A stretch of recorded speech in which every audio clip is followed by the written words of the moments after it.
Discover prototypical track and turnouts with the Roadmaster series from Oak Hill Model Railroad Track Supply. Proudly made in the United States, Oak Hill's handcrafted turnouts provide unparalleled detail and accuracy, giving your layout museum-quality track work at an affordable price. Whether fully built or in easy-to-assemble kit form, Roadmaster provides all the details of real track. Looking for a custom piece of track work? Oak Hill can help with custom turnouts, diamonds, crossings, and more. Check out all of their offerings on their website, ohrtracksupply.com.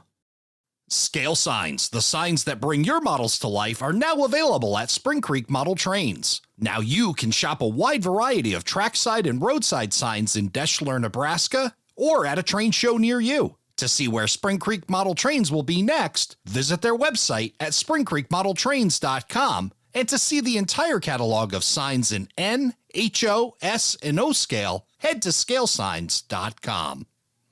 ATLP Extra is our monthly newsletter delivered right to your inbox each month. Sign up for free at atlpextra.com. ATLP Rewind.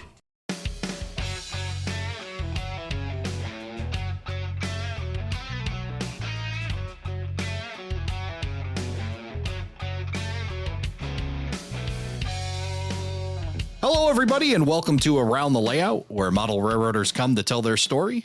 My name is Ray Arnott. So glad you could join us. It's time once again for Talking Ops with Don Irace, and joining me live in the studio, Don Irace. Hey, Ray, glad to be here. It's nice to see the studio for a change. Yeah, it's definitely neat. It's been a learning experience a bit. We've only had a couple that have actually recorded here live in the studio. So we had to make a couple changes because we've got an awesome guest with us tonight. That would be the owner of the Canada Spokane and Pacific Railroad. That's Drew James. Drew, welcome to the show. Hey guys, excited to be here. Drew, glad to see you here. Again, we got all the technology working. We can all see each other. Somehow I've been able to plug in the right wires and make the right connections and wrap the right electrical tape around things that need to be connected. So glad we're able to get together. It's been a while since we've had you on the podcast, and we got to learn about how you developed the layout for the Canada Spokane and Pacific Railroad. But then at the end, we disconnected, we ended the show, and you went, I didn't get to talk about ops. So here we are. It took us a full year to get around to this. And I hinted to you that something was coming. And then you probably at some point, maybe even think that it wasn't coming at all, but we're here. And we're going to get everybody brought up to speed on how you develop the operations. And both the guys sitting here in the studio here have been able to operate that layout. And it's an absolutely fantastic one. So really excited to get to talk about it. But first, you just got done wrapping up your attendance at the NER convention. Why don't you tell us a little bit about your trip out to Rochester? Yeah, the NER convention was in Rochester for the first time because the Lakeshores division used to be in a different region. And a few years back, they moved into the NER. So this was their first convention. And they really did a fantastic job. It was a great convention. It was very well attended. And the venue could not have been better at the RIT Conference Center. We had plenty of room and great food, and the rooms were good. And of course, there was, as Bill Brown said at the awards breakfast, he said, you know, it's a great convention when you just have too many things to choose from. Yeah. So, you know, you wanted to go to clinics, you wanted to look at layouts, you wanted to operate, you wanted to go on train excursions. And there was just too many things to choose from. But I really enjoyed myself, and everybody else seemed to be having a good time. I was able to host an op session on Thursday late afternoon into the evening for folks who were driving out to Rochester and were passing through Syracuse from the east. So that was a lot of fun. We had a good time at that session. Good. I'm sorry I missed it. Yeah, we missed you guys. So hopefully we'll see you in Concord next year. I'll be there. We'll be in Concord. I'll see you. Well, we'll see you probably obviously you drop before that. Definitely. Be back up for that. Yeah, that's unfortunately that NER convention for me falls right around the time I host a roller hockey tournament. And although the rink, if anybody has heard, me personally talk about this rink project, it's been pretty crazy, but it always seems to fall right on that same weekend. So hopefully we can shake it up. Maybe I just got to move the roller hockey tournament and just say, you know what, I got other things going on, guys. We're going to hold it on a different day. So Do something different. Yeah, we'll figure it out. I'll tell you that I think that the regional conventions are just such a great bang for the buck. I love them. I went out to Long Beach this year, mostly to work at the convention. I didn't get to participate too much, but I'll tell you, I love the NER conventions. It's the right length of time. There's always great layouts and great people, and it's always a lot of fun. Yeah, the NER conventions. I mean, we've been going to NER conventions for 14 years. I have anyway. And every one of them has just been as good as the next, good as the next. Never, ever, ever had a bad time at an NER convention. Not once. My kudos to all those guys that set all that stuff up. I mean, and I've been everywhere. We've had them in Rhode Island. We've had them in Mass. We've had them up in New York. They've been all over the place. And we've never, ever had one that we could say, well, that wasn't that good. They're all good. I only started going about 5 or 6 years ago when I retired, and I can't believe what I missed.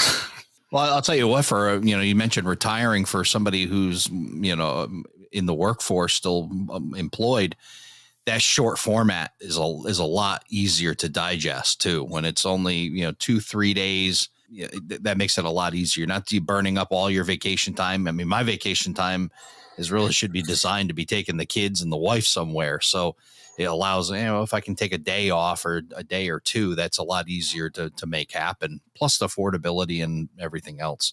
And then the NER region itself, I mean, just phenomenal. I'm really proud to be a part of it, and Don's still a part of it. And just a lot of great things happening. I mean, it's like I can say, they're perfect. There's always plenty to do. There's great layouts.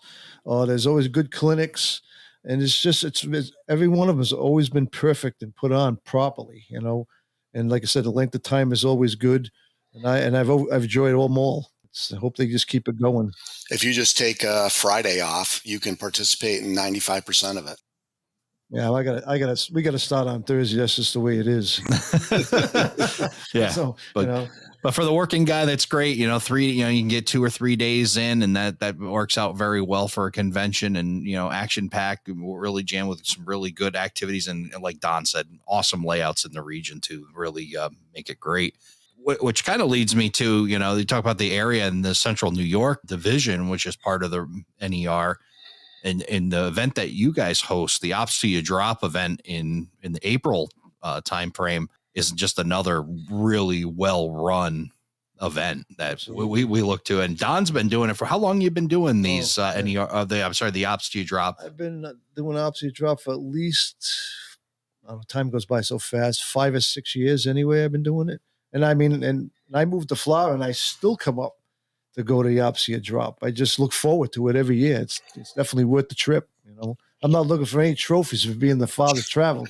I just want to operate the layouts up there. Well, Bill Braun does a great job of organizing that event every year. It's always one of my favorite weekends of the year. And this year, I believe we're going to have a couple of new layouts, so that'll be good. Nice. I know that Ed O'Rourke, who is the president of the NER, he started building a new layout about a year ago. He moved into a new house, and so his layout should be hosting op sessions. So there should be some new opportunities. And as a matter of fact, one of your guests, because I learned about him through your show, Bruce Ryan, he, I believe, is going to participate as well in the weekend. So it should be a good time as always. And Don, if you've been coming that long, you probably operated on the CS&P when it had 3 feet of scenery. I think I've operated your layout the last 3 times I was up there. It was. I don't remember you not having any scenery. It must have been. Maybe it hasn't been that long. I don't know. When you retire, time just travels, and you just get caught up. I guess that would have been 2017 was the first time I opened up this layout for Ops to You Drop, and And we worked really hard to get some scenery on it. And there was actually 3 feet of scenery was all there was. Oh. And everything else was bare Yeah. bench work. But all the track was in and running. There was cardboard boxes for industries, but we were operating. Yeah, that's right. There's nothing wrong with that. I've seen plenty of layouts like that. We operate on with cardboard. Sudro Brown up in Amherst, there, he never had a stitch of scenery. You know, all he had is cardboard cutouts for buildings and everything. But he had a big crew and operated trains, a lot of them too. You know, one of the pieces of advice I always give to my friends as they're starting to build new layouts is I think it's important to, if you plan to operate, I think it's important to start operating earlier rather than later, in particular before you're totally covered in scenery. I know that, you know, I started doing that in the CSMP and it really paid off dividends because sure enough, you know, I learned that the yard throat wasn't correctly designed and needed to be ripped up and put down again. And there was track work that wasn't good and had to be fixed. And there was new industries to be added. And there was an awful lot of, I'm not going to say a dramatic amount, but certainly a non-trivial amount of changes that I made to the layout from the time we first started to operate to the time that, you know, scenery was well underway. And it was a lot easier to make those changes when I wasn't ripping up scenery and plaster and ballast and all that. Right, absolutely. I mean, I talk to people about when they're building new layouts and they talk about scenery. I'm like, if you're going to operate, get a crew of guys over here, operate it, prove the track, make sure it's what you want. You know, your tracks, your switches are where they're supposed to be. Everything is working and just run it. I mean, when I did my first layout, I operated for like 6 months before I started doing any scenery. And I didn't do it until everything was done. Everything was happy. Everybody was happy. There was no problems. And then the scenery stuff come out. And Right. even this layout, the same thing. I operated this layout for 6-7 months with the same crew of guys until we proved it. And it was what we wanted to do. And then I put all the scenery on it. And that's it. No more changes. And, you know, on the CSMP, one of the design aspects is that there's long single track runs between towns. So we started the scenery building really on those long, you know, single track runs between towns where there was less apt to be any changes. Right. So once the track was proven to be, you know, reliable, then we started scenery there and then progressed into the towns as they finally, you know, stop changing the track configuration. That's a good idea because if you want to get some color on your layout, like I said, those are the best places to start where you know you got a straight track, it's going from one point to another. You don't have to worry about pulling stuff up and changing stuff, and you make the best of both worlds. You get some scenery down, some color in the layout, and you move on from there. Absolutely. Yeah, it's definitely good. You know, the best track plan in the world still can be shaken out by some implementation and, you know, running stuff on it and checking it out for sure. Yep. For those that haven't checked it out, we'll put a link for the original show that we did. That'll be aroundthelayout.com/50. But for those that haven't heard it yet, why don't you just give us a quick summary of your railroad? Okay. The Canada Spokane Pacific is proto-freelanced railroad. It's June of 1978. It's jointly owned by Burlington Northern and Canadian Pacific. It's between Calgary and Spokane. It's a north-south oriented line. The layout itself, it's a fairly good-sized layout. It takes up about 1,500 square feet of my basement. There are 5 towns on the railroad with a long single track between them. It's got a double-ended staging yard that represents both Calgary and Spokane, depending on which direction you come into that yard or you're leaving that yard. It has a one major yard in Nelson, and that yard its primary purpose is to service the other towns with locals to build the locals that go out and service those towns. And it was definitely designed and built for operations. I had a layout in a previous house that was very similar in style. It was just about a third the size. So I did get to proof out a lot of concepts and kind of evolve my philosophy of what I wanted to do operations-wise on this layout.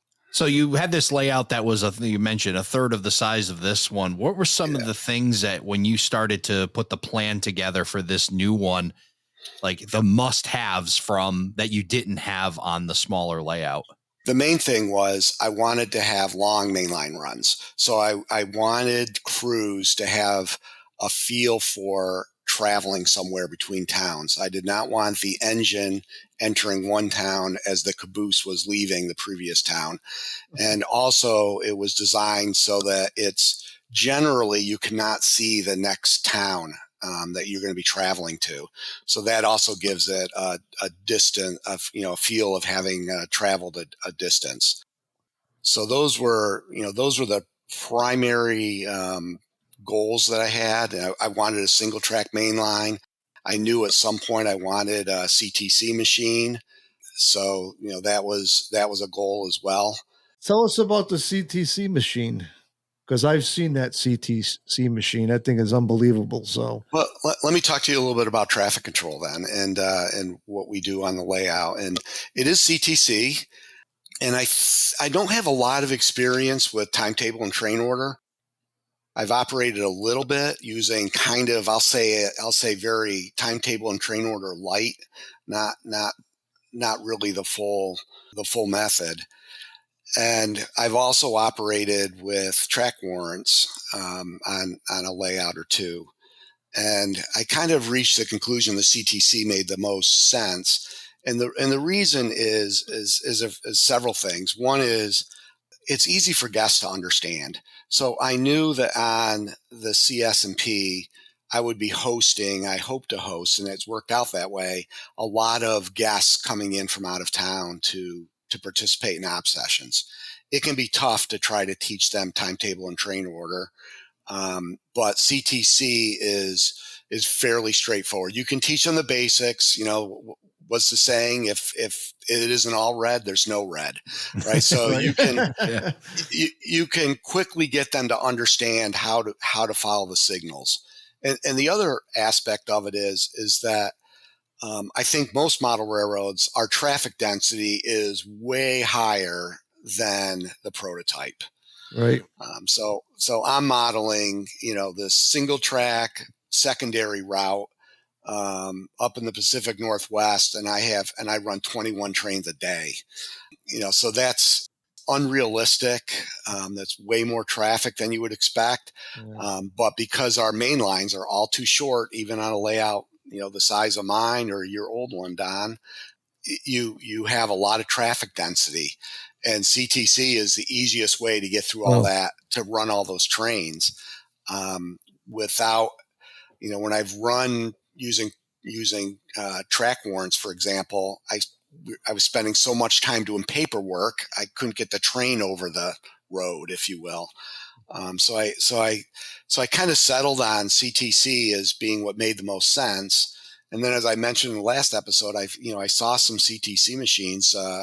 Kevin Udaly has an amazing one on his C&O layout. I saw that in 2018. There's a gentleman by the name of Doug Geiger who does clinics at National on CTC, and he actually has a refurbished machine, which I got to see out in Colorado actually a year ago. And, then the one, the Colorado Model Railroad Museum. So I saw some CTC machines. I never really knew how they worked, but I was like, I got to have one.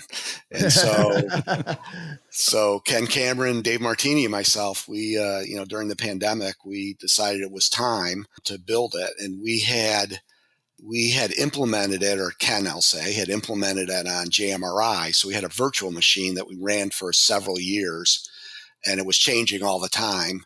And then once it finally settled down and we went almost a year without changing the virtual machine anymore, we decided it was time we could, implement it in hardware. So that's how that machine came about. And I love it. I've actually never dispatched using it, believe it or not. That's funny. But I have more and more we actually, give certificates to our certified dispatchers. And I think I have, let me see, four now, including a 15-year-old. That's nice. So wrong with that. yeah, he's one of my best dispatchers. Yep, nothing wrong with that at all. Get him young. Yeah. getting back to the timetable stuff, I'm like, I agree with you. I've operated on plenty of layouts that have timetable operation, and I got to say that with people that never done it, and you got a bunch of them in the room, the timetable never works out. By the end of the night, the railroad's a total mess, and nothing's where it's supposed to be.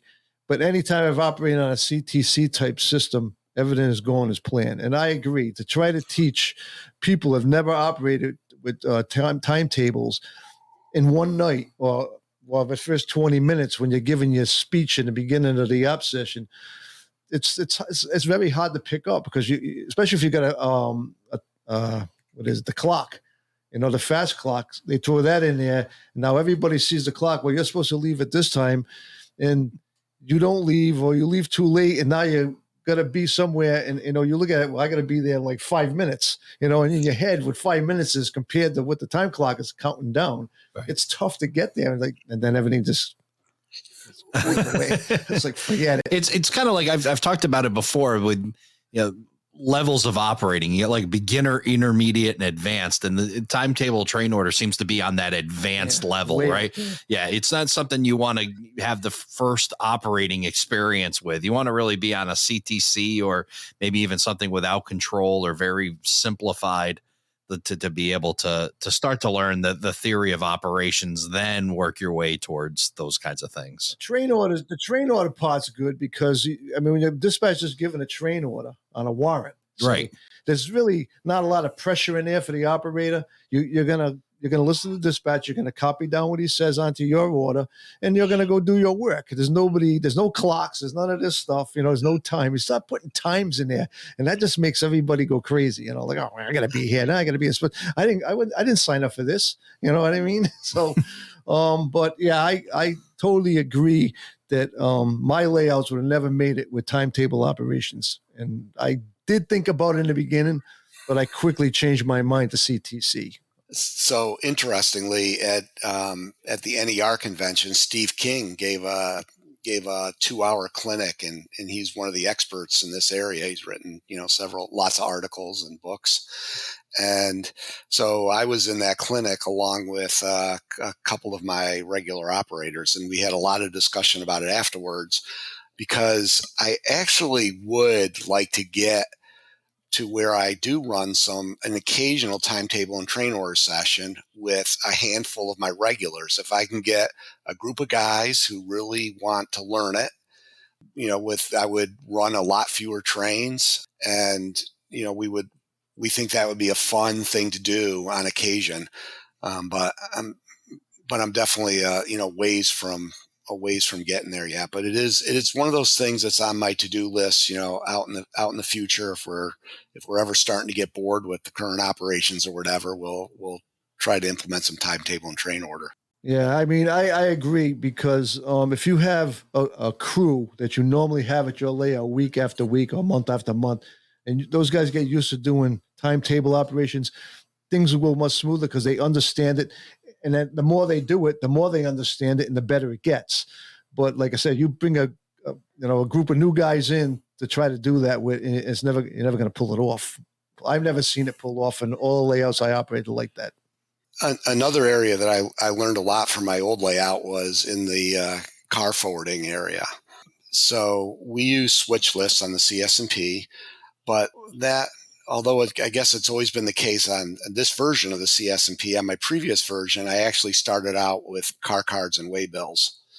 And there was a lot of things that I liked about the car cards and waybills. The main thing I liked about them was that you really had this feel that the cars were moving in rational ways, that there was a rational reason why this car is in that industry. But the problem is that the operators didn't seem to really notice that or care too much about it. They just wanted to know, where does this car need to go? And so some of my operators that definitely would fumble around with the car cards, and they would get dropped, or take just them to home. Yeah, taken home. I definitely had people They're call not me up. souvenirs. No, About 3 days later, you get an envelope in the mail with your card cards in it. Yeah, I had people next time I saw them and say, "Hey, I found 2 car cards in my pocket." And so what I started to do on that layout was I actually still used the car cards and waybills that are out on the layout, but I didn't have my crews handle them at all. I just made switch lists prior to the operating session based on those car cards and waybills, and then my crew, and then I gave the crews a switch list. On the new CSNP, I never went down that path because I thought it was going to be too much work, and so I just started with switch lists from the get go, which is I prefer, and also my crews prefer the switch list as well. As they'll tell me, they'll say, "Look, when they're out there on the prototype moving cars around, they don't care where it came from or where it's going. They just want to know, what am I supposed to do with this car? Where does it go?" So I've been using switch lists, and I keep revising them. And what I have, I actually have played around a little bit with some of the software programs. I've played around with JMRI Ops, and I've played around with what's it called, Ship It, Right. Several years ago.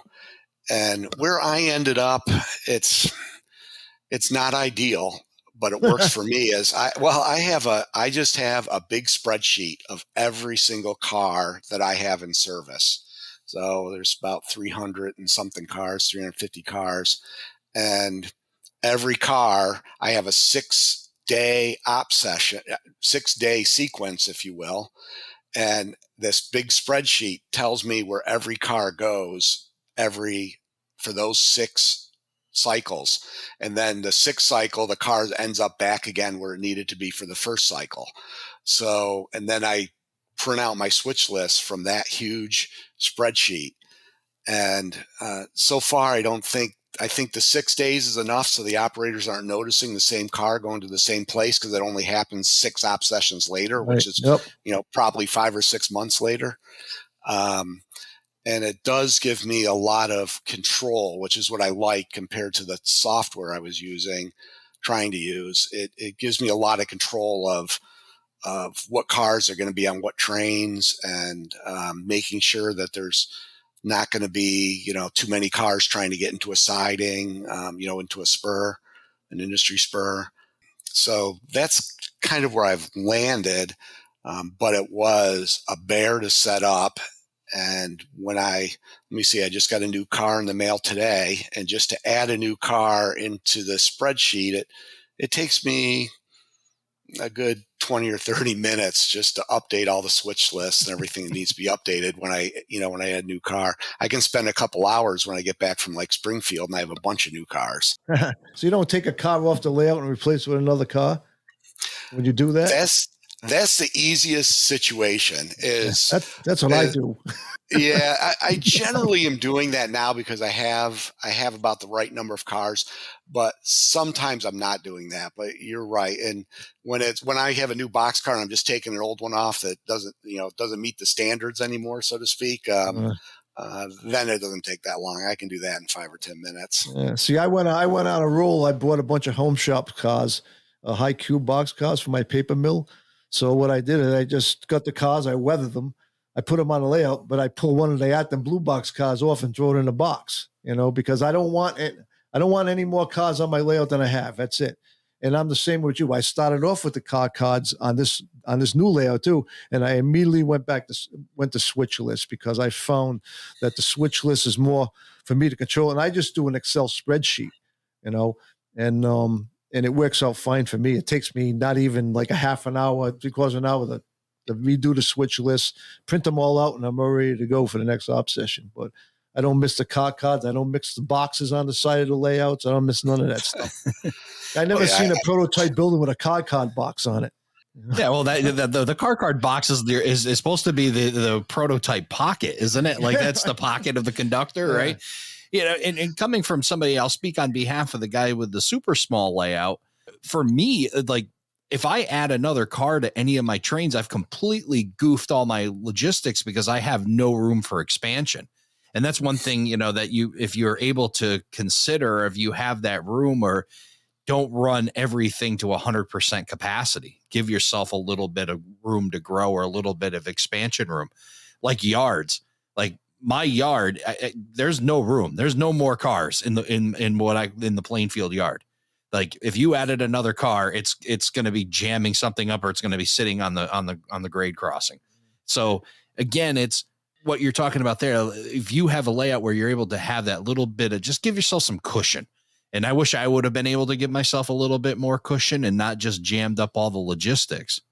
And then the other point I wanted to hit, and it's kind of like that battle, right? Car cards and waybills versus switch lists. And I've used both, and I think there's benefits to both. And the benefit I feel for car cards and waybills goes back to your point of the operators really don't care. Like, it's like all the research I've done, all the logistical things I figured out. Okay, I know that gaff shingles come from this place and they're going here and there, and I've got all that detail.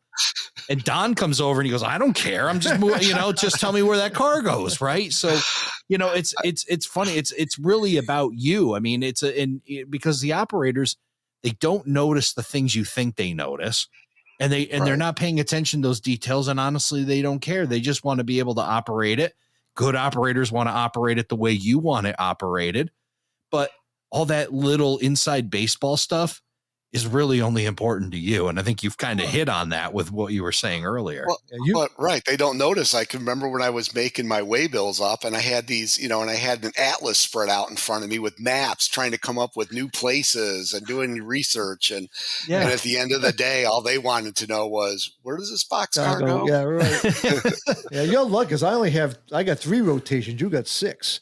And even at 3 rotations, my guys would never realize they spotted that car there 3 weeks ago. They just don't. They're oblivious to that. You know what I mean? They're in the moment of what they're doing now. That in their mind, what they did last week doesn't matter. You know what I mean? So I totally agree with that. I just took some time to update my switch list, and I had been thinking about that. I'm spending, we've all been spending a lot of money on sound engines, and I have all these beautiful sound engines, and I noticed my operators were rarely, they had the sound on, but they were rarely using any of the other functions that are coming with, engines now with sound decoders.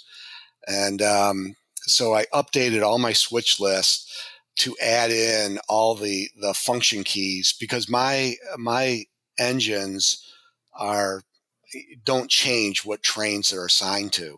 So I could now give them a switch list for a train, and I've added on that switch list all the function keys for the engine. I had tried to paper clip it onto the side of the switch list, and those paper clips were getting in the way of everything. So I just kind of redesigned my switch list to add all the function keys. So that's a benefit I have of my engines pretty much running the same engines on the same trains every session. I put that function thing on the back of the throttle. I made a little paper, and so it's right on the back of the throttle. So all I have to do is turn the throttle around, tells them everything they need to know. But that's tough, because a lot of them are the engines. I guess you're probably function mapping, right? So that it's always the same keys for the same. Like exactly. I just got a couple of new Rapido engines in, and there's probably 18 function keys. The factory decoded. The factory decoders are hard, because they have it set up the way they want it set up when they deliver it to you. And you're right, because I've had a couple of people buy a factory locomotive, and they've for some reason made changes to it, messed it up, and then they just go back to say ESU for instance, and they just download a locomotive prime mover. But the problem is, if they don't go into the factory settings of that decoder where the files for the factory ones are, they lose all their lighting effects and everything. Yeah. So it's tough. So another thing I wanted to bring up that I do that I think is a little bit different on the CSMP. Ray brought up yards, and the yard on the CSMP. So I really wanted the yard job to not be a stressful job for guests. I wanted guests to be able to come in and run the yard without being, and really have enjoyed the session and not felt like they were just overwhelmed. So what I do in the yard, I think, is a little bit unique in that if a car comes into the yard in that session, it's going to still be in the yard at the end of the session. So every car that's needed for the yard operators to make up the trains for that day are actually in the yard at the beginning of the session. Mm-hmm. Now I have a big enough yard to be able to do that. And so that means that if a train is late getting in and they were supposed to get cars off of it, they don't all of a sudden fall behind because, they couldn't get out train A. They couldn't get out train B until train A came in, and train A got delayed, and now they're behind, and they're stressed out, Freaking out. Yeah, and so every car, if this is 98% true. There's a couple of cars that have to make connections during the app session, but for the most part they don't. And so it's just, so I really want my operators to have a good time. I don't want them to be real stressed out. The other thing that I'm able to tell them in the yard is for all the incoming cars coming off the trains they deal with during an op session, I always tell them, if you don't get those cars blocked onto the right tracks for the next op session, it's okay. It's okay. I'll just have to do some restaging in between. So focus on getting the trains out on time, and you have all those cars all ready to go. And the incoming cars, if you can get them blocked correctly for the next session, that's great. And I'll say this, almost all of them do. But I think it takes some stress off of them knowing that, hey, if that work doesn't get done, the session will move along. It won't be held up.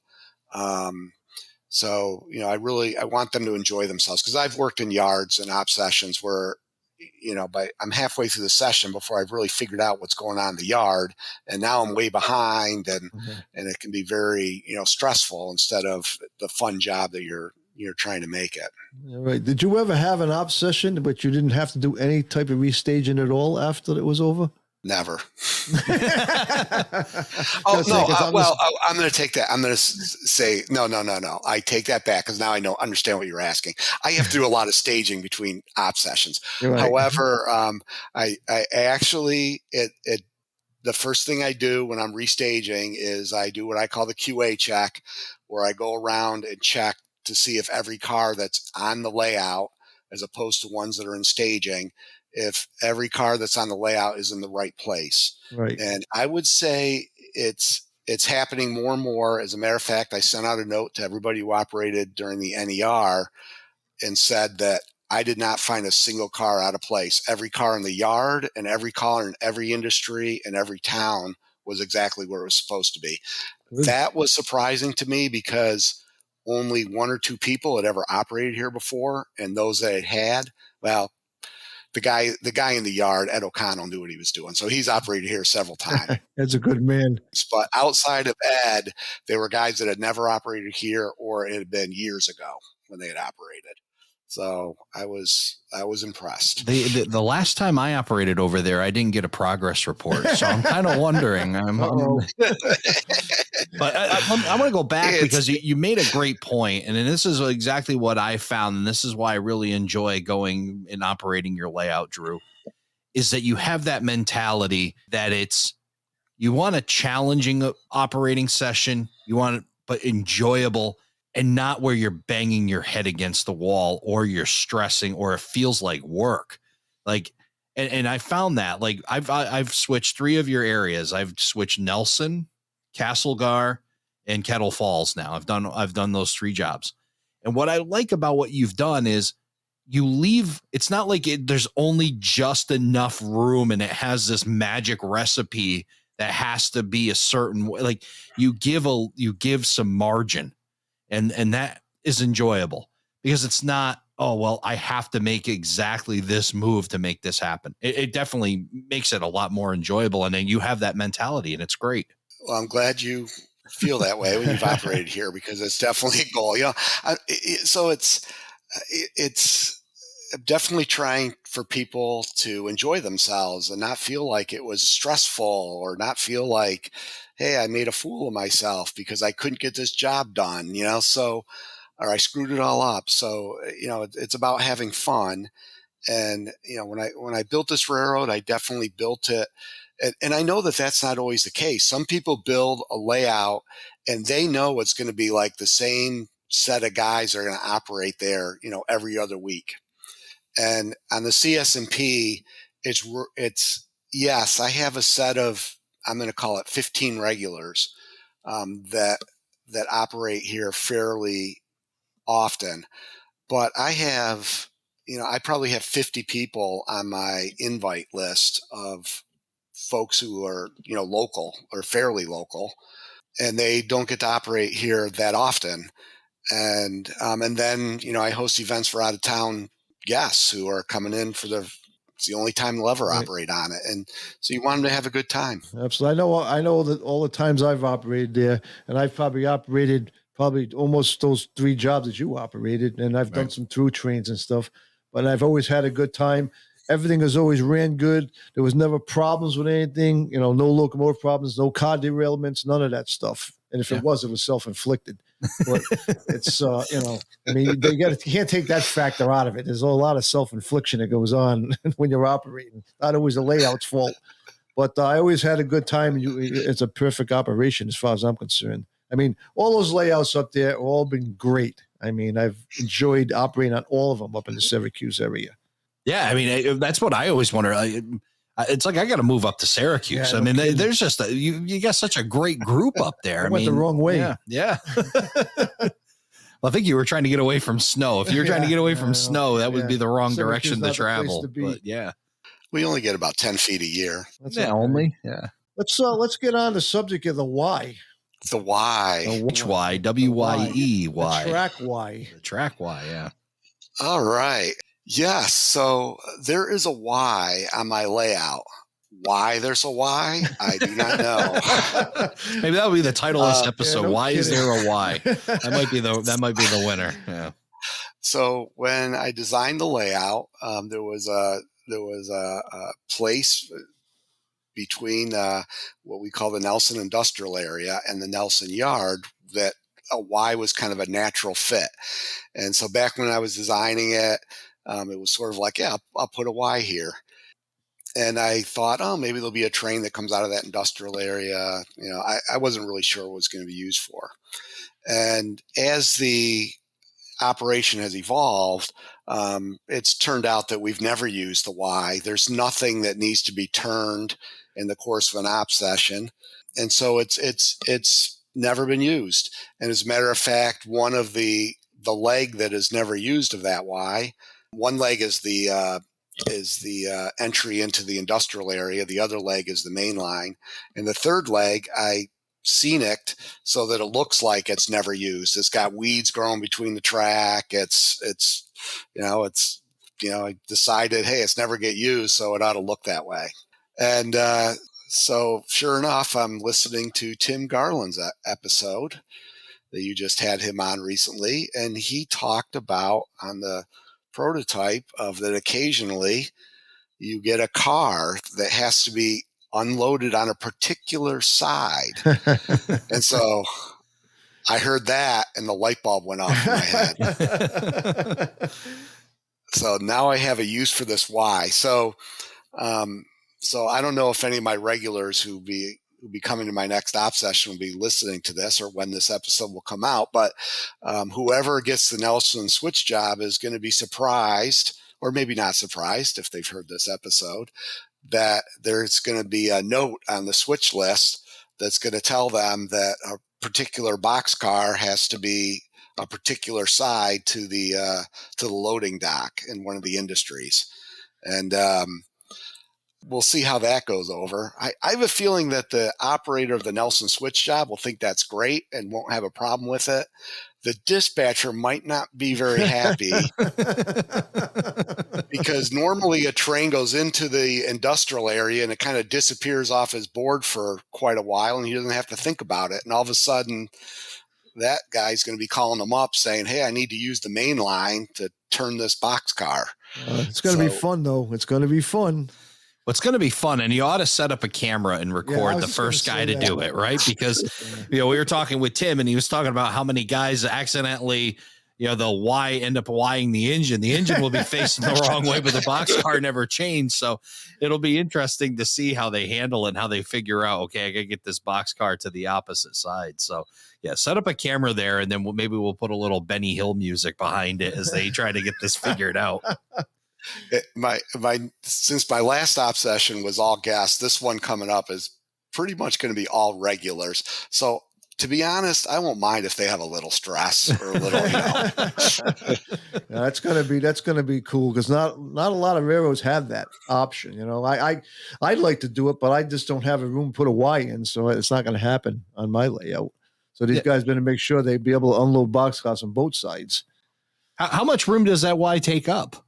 It doesn't take up that much room. It's a small Y. It can only handle, I was going to say it can only handle an engine and a car in each leg, but it's probably only 4 square feet or something like that. It's not that. It depends on what you include in the Y, right? Because one end kind of goes into the yard, the other end's a main line, and the third is the lead into the industrial area. So have you sent the MOW crew out there yet to clear all the grass and the weeds and everything and the stumps and the trees growing in that track?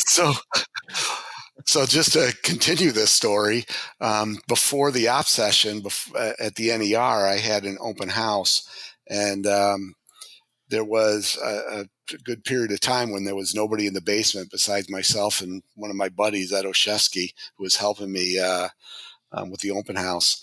And so I said, I told him I was going to do this with the Y, and I said, I'm pretty sure I wired it up. I think I put an auto reverser under there, but nothing has gone through it in so long that I'm not sure. So we did run an engine around the Y. So I do know that there was an auto reverser installed, and there actually is power to it, because it had been 5 years since anything had gone down that one side of the Y. So yeah, I wasn't even certain that the auto reverser was still installed or if I'd pulled it out or what. That's gonna be cool. They're gonna enjoy that. It's different, It's something way different than they're used to. Yeah, it definitely will be something. That could be the next favorite job on that railroad. You know what I mean? Doing that job. Well, I'm gonna get to turn that car around. Well, speaking of that, I think I've been interested how things have evolved. When I first started operating the railroad, a lot of my regulars really wanted to run through trains, or they wanted to run something over the main line, and I had a lot of through trains scheduled, and they were very popular. And over time, what I'm seeing is my crews definitely want to do more switching, and the jobs that are popular, the Kettle Falls job that you did, Ray, the last time you were here, is definitely the most popular job, I would say. But they want to run those turns. They want to run Northport and Castlegar and the Nelson Switch job. Those are very popular. I have a few guys that always want to run the yard, and the road crews. People are still happy to do them, but they're definitely less popular than they had been before. And as a result, I've been having to change my train lineups a little bit and what the different trains do. So now almost all my mainline trains do something. I used to have, I think I only have a through freight in each direction that really doesn't do any switching at all, one in each direction. But I used to have several, and now I've managed to at least provide some work on pretty much every mainline train. Because just to provide a little bit more interest to the operators. Yeah, you mostly get guys like visitors that come, like during conventions and stuff like that, to do. A lot of guys just do through trains because they're not really sure. They're afraid to do the switching, so they rather just run the through trains through. But you're right. Irregular operators, even with me, we don't have any through trains really. The only through train I have is actually the interchange train. It runs between Worcester and Valley Falls, and it switches on the way up and it switches on the way back. It still does something. So basically, I have all switching jobs. I don't have any through trains at all. Well, I think that mentality changes too. And here's somebody, hasn't been operating for as long as you two gentlemen have. I think part of running that go to the through train, it's harder to mess up a through train than it is a switch job, right? As long as it's with CTC, if you follow the signals, you can't really mess up a through train. And there's other layouts. And that's why I think it's great, your mentality with switching and how you've got your operations set up with a little bit of ease and more about aimed on fun, because there are other guys out there that don't quite have that. And you feel obligated to make sure you get it exactly. And you get that nervous feeling. But as you get comfortable with a layout owner, then you can start to understand, and it gets you a little bit where, okay, if I mess up, I'm not going to get kicked out, or I'm not going to be invited back again. They're going to laugh with you. And, I think that's a true thing. I think, there's some anxiety to going to somebody's layout for the first time, or even the second or third time, and making sure that you're doing it right so that you continue to get invited back. Although I wouldn't necessarily say the guys running the two trains couldn't mess up, because if they're talking to somebody, blow through a red light, the dispatch is not. That's true. It's a little harder. I mean, you got to really work hard to mess it up. Like if you learned when you were 16 years old that red is stop and green is go. I mean, hopefully that you've been able to retain that. Then you turn around, then he turns around and see the signal. Oh, was that thing green or was it red when I went through it? Although there are videos, there's a video of me online of me going through a red signal on our good old friend Joe Grissetti's layout. Of course, that signal was facing east-west and I was looking north-south, so you couldn't even see it. But that happens.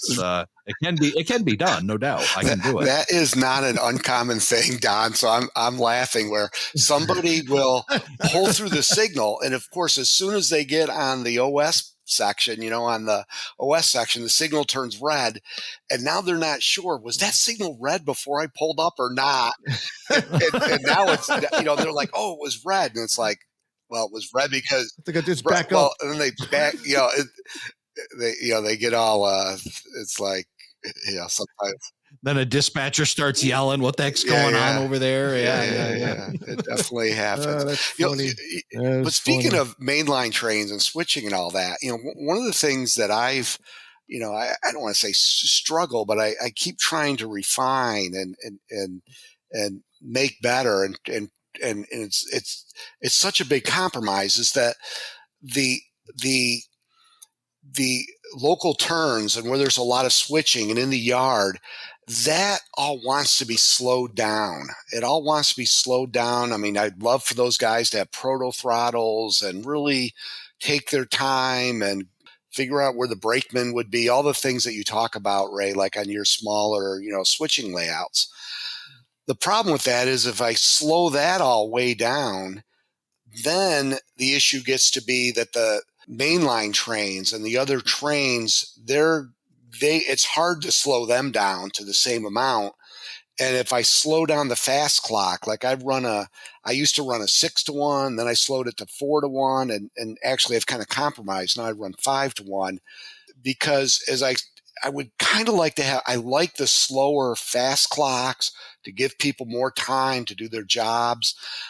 But what that resulted in was crews having too long of a time between trains. So people were sitting, if you're running mainline trains, people are sitting around waiting for their next train to go.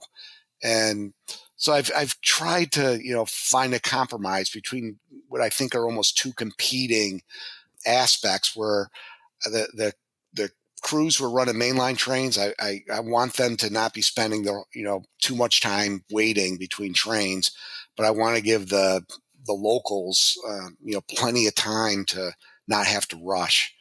So that's been something that I've continued to tweak a lot over the years. And sometimes it depends on, who my crews are, but it's something that I tweak, and I'll probably continue to tweak. I mean, like I said, I've operated your layout, and I've sat in the crew office waiting for my next job. And to be honest with you, I kind of like a little bit of a break. You get to sit down, get off your feet, and then the older you get, the better you like it. You know what I mean? Because everything starts hurting your feet mostly, and you get, you always have refreshments. You grab something to eat, something to drink. Because I don't like people bringing drink and food on my layout. I don't allow none of that in the layout room at all. You know what I mean? So you got a good idea, and I think what you're doing is fine. It's not a long wait, and it kind of clears your mind from what you did, and then think about your next job and what you're going to do. So I think you're fine. I wouldn't adjust it at all. And what I also like, and I mentioned this to you, Drew, is that, that social aspect of it as well with the crew lounge. I found in the times that I've operated, you don't go in, that you sit there. It's usually not the same people twice. So at least you get to sit with somebody else. You get a little bit of chat, get to introduce yourself. So, I love that social aspect of it. And you've got a great setup, with that crew lounge right outside the layout room. And I think we missed, one of the things that's great about, another thing that's great about your layout is the room that it's in. You have the way it's set up. You can't see the entire layout from one spot. Right. And it gives you that illusion of even bigger size. I mean, it's a nice size layout, but it gives it an illusion of even bigger because you're not seeing 150 scale miles ahead. You only see really the areas that you're working in, which is really a cool effect. Then you go down a little aisleway, and then you go around the corner. There's like a whole nother room of layout in there. Yeah. Wow, where did this come from? It's perfect. I tell you, you do a good job. I've really enjoyed myself. I'd love to come back more, but I don't see anything really you need to change, buddy. Well, we're always. Do you feel that way, Drew? Do you feel that way, that you've mastered it? Yes and no. I mean, I feel really good about the way the op sessions go, and I feel as though my guests all have a good time. But there's no big but there. The only thing is, I do want to keep my regulars interested. So trying to, do new things every once in a while so that, 10 years from now, I can't be running the same trains and doing the same thing. So that is on my mind, which, goes back to the timetable and train order discussion we had. And it goes back to these little things like the Y that's going to show up, to change a boxcar. One of the things I did in the last year was I added a customs check for the passenger trains when they cross the border between Canada and the United States. They have to pull a random card out and see how long the custom check is going to be. I could see adding other things in where there's, maybe there's, I don't know, a maintenance away crew out there that, with slow orders. And so I'm always looking for new things I can kind of throw in there that will change it up a little bit so that it's not the same old for, for my regulars. Now, may I have one more question? When your regulars come, how often are they allowed to do the same job over again? Do you space it out so they keep familiar with every job you have on the layout? Are they allowed? So the way that I assign jobs and is, I ask people when they're coming to tell me what job they would like to have. And so if there's no conflicts, I'll give them the job. If there are conflicts, I often will, say, well, I can't give you Kettle Falls. I gave that to somebody else. So I'm going to give you the Castle Guard turn, which is, another good switching job. Only fair. Yeah. So that's not an issue. The only real issue I have is dispatching, to be honest. It takes a little bit to get up to speed to become a dispatcher. And then the issue is that once you become, I'll say, qualified or, competent on the machine and know what you're doing and understand what trains need to go out before other trains or it causes problems and all that, it's hard if you then go 6 or 8 months and don't do that job again. And so I have a number of people, including yours truly, me, who would like to dispatch. But it's hard to get people time in that seat, in the hot seat, so to speak, so that they can competently do it. And if you're giving them a lot of time so that they can competently do it, the other people who have learned, now they're going a long period of time without getting a refresh. So that's probably the position that struggles the right word, I wish I could, do something there, but there's going to get to be a limit of the number of dispatchers I can really have. Yeah, that's got to be a hard balance, right? To try to keep guys that are fresh, and then they're not available, so you got to have somebody that can do it. If you're holding an ops session, so you got to have a backup. But yeah, again, and I'm looking at, I have a picture of the CTC panel up on my monitor here, and we'll share that on the link for the show here, or on the page for the show. And there's a lot going on there. There's a lot to watch. There's a lot to. So yeah, I would imagine if you haven't done it in a while, you probably sit in front of it and have to think for a little bit. Yeah, it's not, like I just gave a clinic on how to use the machine at the NER convention. And, so I tell you that I gave a clinic on how it works. And at the same time, I've never actually dispatched my own layout. And I have dispatched because it's been a little while, but I used to, and I need to start it again. I used to have some kind of training sessions where I would just get maybe 3 or 4 guys to come over, and we would just run trains, not use a switch list or anything. We just run trains around while we took turns actually dispatching and lining up, setting up the routes and everything. And what I learned from that, sitting in the chair there, is, it's easy to get 1 train over the railroad. It's not too hard to get 2 trains in opposite direction to have a meet and get over the railroad. But as soon as you start having 3, let alone 4 trains out on the main line, it's all of a sudden what seems very simple and straightforward becomes very convoluted, and becomes a very challenging situation. I don't have that problem with mine because I got a remote dispatcher, so there's no fighting going on about that. Yeah, he can hit mute and grumble under his breath back then. You don't have anybody. Yeah.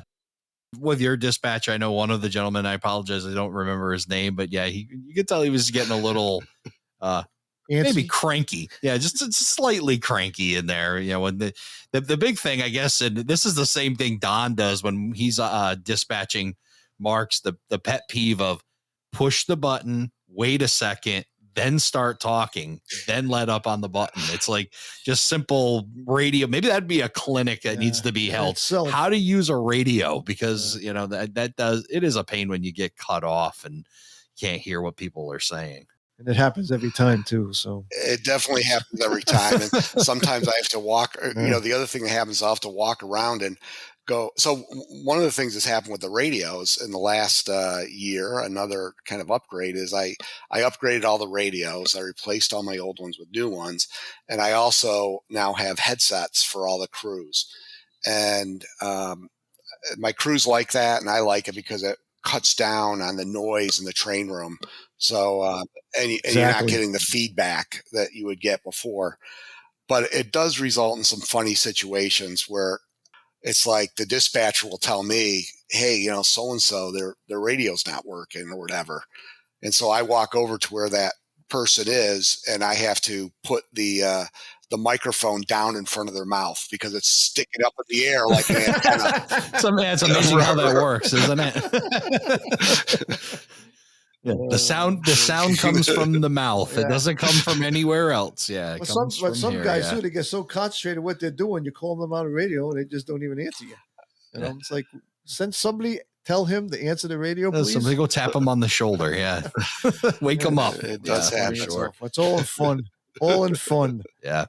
For sure. And fun is exactly what the Canada Spokane Pacific is when you operate it. And it's been a blast having you here, Drew, to talk about the CS&P, and we finally crossed that line. I went back and looked. It was July 4th that episode came out, so it's been well over a year. Yep. You've been more than patient, and it was. I hope that everybody will think it was well worth it to wait for Drew to give the rundown on his ops. And you ever find yourself out in that central New York area and you have an opportunity, this is one of the great layouts to go check out. So absolutely. So, Drew, thank you so much for coming by and spending time with us tonight. Thank you, Drew. Appreciate you being here. Thanks for having me. This was a lot of fun. Thank you for joining us for this episode of Around the Layout. Learn more about today's episode, check out past shows, and much more on our website, aroundthelayout.com. Show your support by becoming an operating crew member at aroundthelayout.com/crew. Follow us on social media, aroundthelayout.com/social, and send us your feedback, aroundthelayout@gmail.com. Thanks for hanging out with us around the layout.